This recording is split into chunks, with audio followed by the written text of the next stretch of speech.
Hello, these are flip notes 2.3 in our cognition chapter, and this section is all about memory storage. My Bitmoji is looking through her Polaroids, looking back at memories. Lots of information in this section, so let's get right to it. Storage is the second part of the memory processing model, that we encode memories first, then we store them, and then we retrieve them, so storage. In the Atkinson-Shiffrin model, they identified that there are three types of memory: sensory memory, working memory, and long-term memory. We encode memories from sensory to working to long-term memory, and then later we'll talk about retrieval when we get them back out of storage. So first, sensory memory. Sensory memory is fast. This is the incoming stimuli that's hitting your nerves, all your sensory sensations. You have to do something with that information very quickly or it's gone. The longer the delay that before you either rehearse the information, you think about it some more, you see it again, but the longer the delay, the greater the memory loss. That within a second, less than or just a little more than 20% of that is still there. So you either have to rehearse, repeat the information, keep looking at it, keep hearing it, and then decide what to do with it. It'll be gone. Some sensory memories last longer than others. Iconic or visual memories, only about half a second. Echoic auditory memories, 3 to 4 seconds. And touch sensations, less than a second. And this is assuming it's only a brief sensory experience. If you're constantly staring at something or constantly hearing or feeling something, then you've got a little bit more time. The next stage is working memory, which used to be called short-term memory, but working memory is the new idea of it. So working memory does have a limited capacity, only about 7 items plus or minus 2, so 5 to 9 items can fit in your working memory. And it also has a very short duration. Things can stay in your working memory for about 20 to 30 seconds before it's gone. And then you have to send it to long-term memory or it's gone. George Miller wrote this book, The Magical Number 7, plus or minus 2, about our capacity limits for working memory. Now, you can expand your working memory by chunking information, that if you have a lot of letters, you can chunk them into groups. Or like if you were to rhythmically repeat things into chunks, that would help you to increase the capacity of your working memory. Other studies verified this, that the working memory has that short duration of only about 20 seconds. And this is with no rehearsal. Rehearsal, again, is when you repeat something over and over, but rapid decay if there's no rehearsal of memories. So what is going on with your working memory? There's 4 main things. One of them is a phonological loop. This is the idea that we just constantly recite or think of information in order to keep it in our memory. If somebody's ever maybe told you a phone number that you had to memorize, or not memorize, but you at least needed to write it down, and you were repeating it in your head over and over again before you could get to write it down, that would be a phonological loop. As you're studying and rehearsing something in your head over and over, that's a phonological loop. It's also called here maintenance rehearsal. The visual spatial sketchpad is something that we do all the time. This is what allows you to temporarily hold visual information in your mind and kind of manipulate it. So it says here, if you were to be staring at the clothes in your closet and then you're just kind of visualizing different outfits you might put together, that's a visual spatial sketchpad. Or maybe you're an athlete and you're visualizing the different plays or different ways you might dance if you're a dancer. If you were staring at the refrigerator and just thinking of all the things you could put together for a meal, all that is your visual spatial sketchpad. You have that ability to move things around. Your central executive system is kind of in charge of directing your focus of attention. Maybe you're at home and you're listening to flipped notes, but then you get a text message. So your central executive system shifts your focus to that. Or maybe you're writing and then you hear something on the TV that catches your attention. The central executive system is deciding how much energy and thought is dedicated to all those different tasks at the same time. And then finally, the episodic buffer is the last stop in working memory. This is going to combine all of these different short-term memories, and it's going to decide what's important. Should we send this on to long-term memory, or are we done with it? All happens automatically. Our last stage of the memory storage process is long-term memory. So as far as we know for now, or what researchers know, we essentially have an unlimited capacity store for memory. So we can keep putting information in. The problem is we can't always retrieve that information. This bird here can memorize 6,000 different places where it buried seeds before the winter. So then later on it can go back and find them. Pretty amazing. For humans, some people have quite the capacity for long-term memory. This guy, who they call Mr. Pi, has been able to recite and memorize over 31,000 digits of pi. So while we may not all be able to do that, we do still have this unlimited ability to store personal memories, general knowledge, and all of that can just keep adding up into our long-term memory. We don't actually run out of space. It is different for the different types of memory. For our sensory memory, the capacity is unlimited, but is very limited in how long it'll stay there, less than a second. Our working memory, we talked about the capacity of that was only about 7 ± 2 chunks for 20 seconds. And then long-term memory is essentially infinite, and it can last for years. You just have to be able to retrieve that information from the memory store. Where exactly do we store memories in the brain? We know from previous chapters that memories are stored in the cortex, but people originally thought that one memory was only stored in one spot throughout the cortex, and then we had memories all over the cortex, but one memory in one spot. In one study, they electrically stimulated different parts of a person's brain, and they expected for them to have like a vivid flashback, that if they touched a part of their cortex, that memory would come back to them. And only a few people actually reported having flashbacks when they did that to them. In another study, they removed parts of a rat's brain from the cortex, and they still were able to run through a maze. So both of these studies showed that memories were stored in multiple places throughout the brain.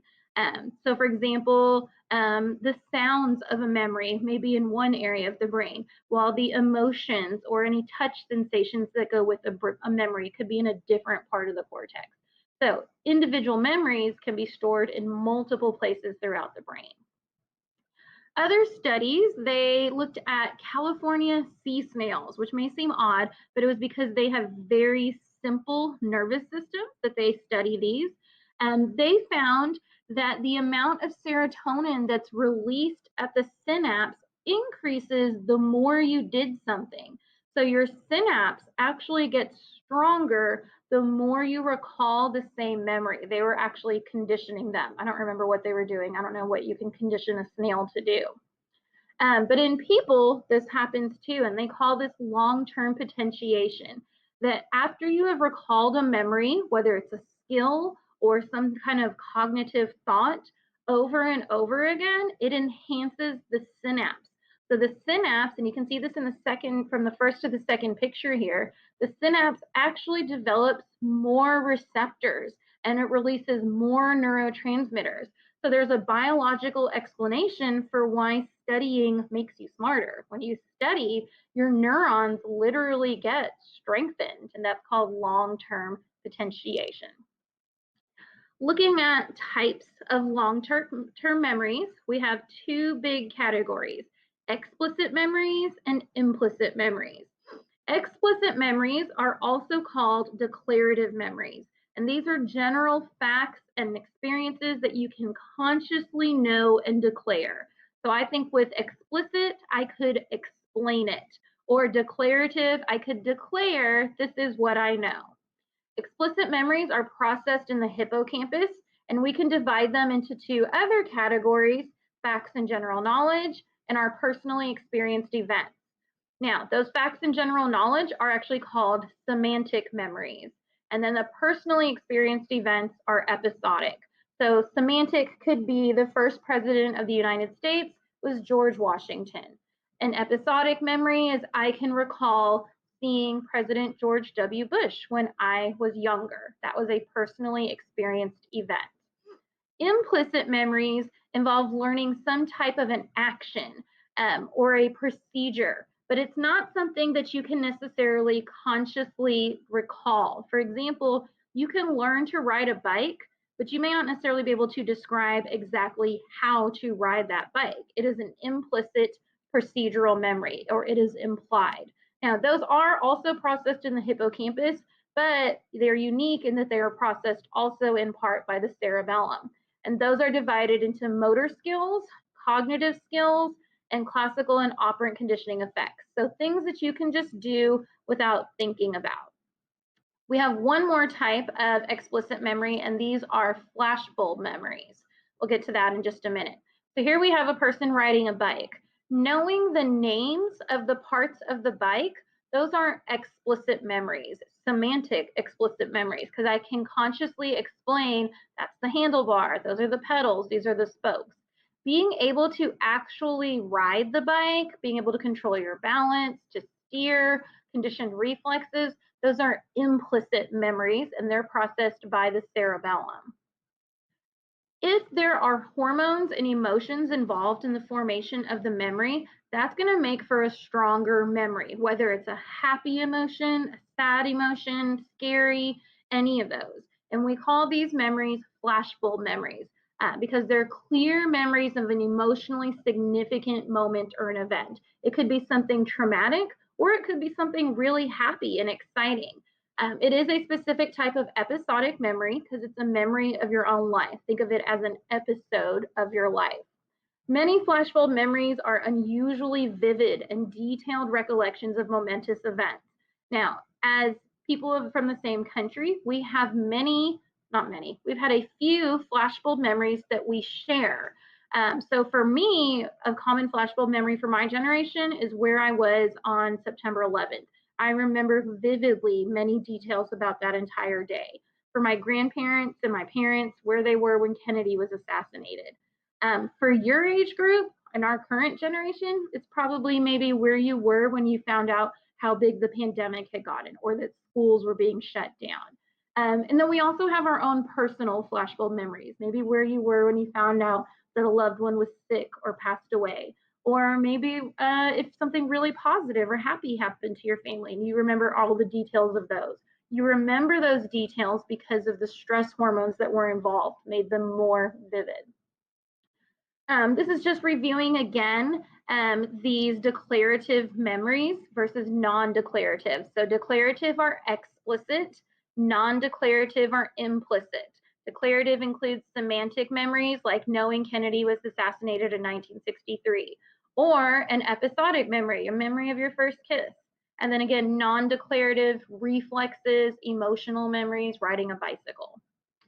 Again, we mentioned where those were processed. The hippocampus processes explicit memories, and the cerebellum processes the implicit or procedural memories. Moving on to some other details, retro versus antro. So these are actually just prefixes, but they're going to show up in several terms here. When we say retro, we're talking about old or before, and we'll use that in the terms retrospective and retroactive. The prefix antero can mean after or in front of, and then pro can mean forward, as in perspective and proactive. So what happens when your hippocampus or your cerebellum are damaged? When your hippocampus is damaged, it can cause amnesia.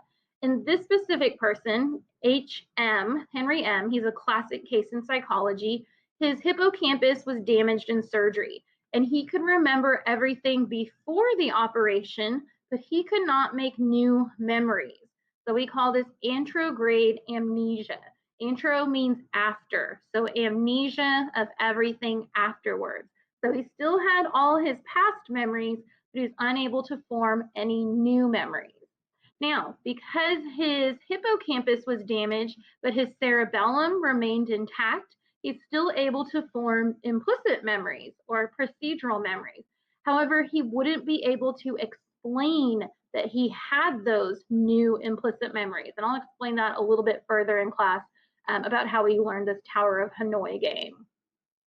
A movie, it's a little bit older, but if you've ever seen 50 First Dates, It tells a story of a woman who had damage to her hippocampus. It's fiction, but it's a cute movie. Adam Sandler's in it. Loss of memory for events that occur after a brain injury. And then Clive Wearing has one of the real life examples of the shortest memory, and we'll talk about him in class. The opposite of anterograde memory is anterograde amnesia is retrograde amnesia. In this case, there is loss of memory for events that occurred prior to a brain injury. So this still could have been a damaged hippocampus, but for whatever reason, now they have no knowledge of their previous memories. They can't remember the old. In the Bourne Identity movies with Matt Damon, he had retrograde amnesia and he didn't know who he was. So with retrograde amnesia, you can't remember old things. With anterograde amnesia, you can't remember new things. The last two terms here, retrospective and prospective memories. Retro, again, remember, means old or the past. So a retrospective memory is any type of memory that comes from the past. So this is just a generic term for past memories. A prospective memory is remembering that you need to do something in the future. So remembering that I need to pick up my child from school later, or remembering that you need to write a paper tonight. Those are prospective memories.